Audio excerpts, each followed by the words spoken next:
Level up your Sunday roast with some smoked lamb roast rolls. Battle plug is on. No need to lock the diffs today. Right, we're going the bullet smokers today, so we're going to use the minion method. Lump charcoal, clear a space in the middle. Light your firelighters, then loosely place a couple of pieces just over the top so it's barely touching. Once the firelighters have gone out, the charcoal starts to lit, then we can reassemble. Now that charcoal's lit, we've arranged our cherry wood starting from the innermost, and we're going to stagger it out so it burns like a fuse at separate times. So we're going to start the fuse, just put the edge in just like that. Once that starts to burn through, as you can see, I've got the stagger, this will light up next, and then this will light up last. Middle body on, I have the door facing towards where you need to, so if you need to add more charcoal wood at a later stage, you can. Top vent, open full. Bottom vent, open just a beeswainer, so probably about a ½ centimetre if you've got 3, or about 1 centimetre if you've got 2. Yes, I'm in my pyjama bottoms, and yes, I did forget prep or mise en place for you fancy buggers. Normally I like to do the prep for big cuts the night before. It doesn't matter if it's at home, in a restaurant, catering service, but today, guess what? I didn't. So get your butt out of bed early. It's pretty damn simple with lamb.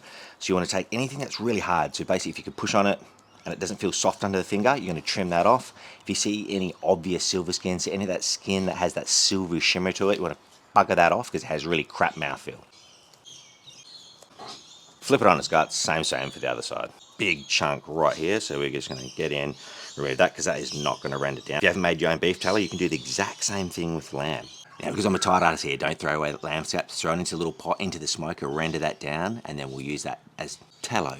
Now, because Aussie lamb tastes really well with coffee and salt and pepper and all those types of things, a little bit of cayenne, we can use Backyard BBQ. Now, because this piece of meat is actually quite dry, I'm only going to use a binder. Sriracha is normally my go-to. A little bit of Vegemite slurry works well, but what you would use for spritz, a bit of apple cider vinegar, a bit of water, just to help that rub it here just a little bit better. Rub on from about 40 to 50 centimeters in height on a nice even coverage. Use your hand, guide the rub in. And if you can eat all sides, season all sides. And for God's sakes, Pat, don't rub, save that for the bedroom.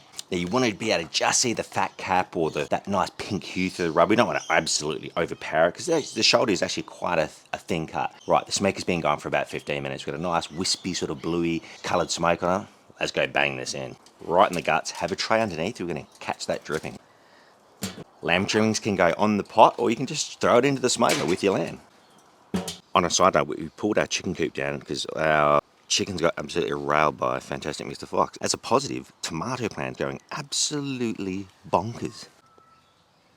Right, it's been 3 hours. Let's have a quick bo peep. Now, it's up to this point. As you can see, you've got some beautiful colour. The bark is starting to come along nicely. We don't need a spritz or anything just yet.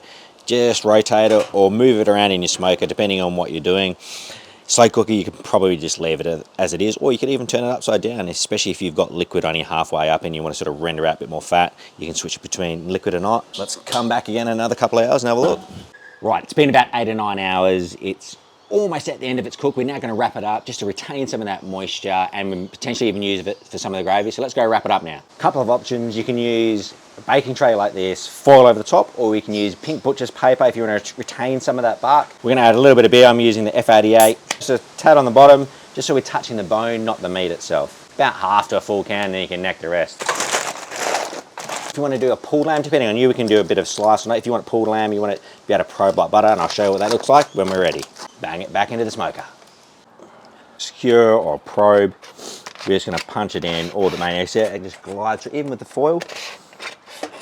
No pressure on the hand at all. That's how you know it is probing like butter. Now for the rest, you can either shut down all the vents, including the exhaust at the top, and then we'll use that residual heat from that smoker to rest it for the next sort of couple of hours, or bang it into esky, wrap it up tight with a hot water bottle after you've vented it. Just make sure you pull your wrap off for about 10 minutes, let some of that steam out because we don't want it to turn into cat food. Additionally, go the third banger, throw it into your oven at about 70 degrees Celsius, turn the fan off, and let it ride for about a couple of hours, and it will slowly bring down the temperature into perfect eating temp. Watch nature tally in the meantime.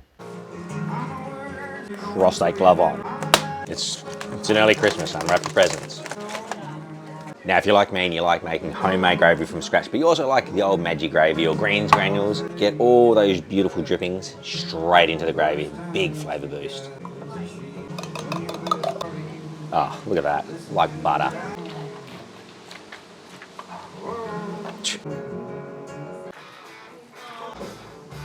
lamb and gravy rolls. Doesn't get much better than this. Bang in a comment if you want to know my favorite lamb roast sides.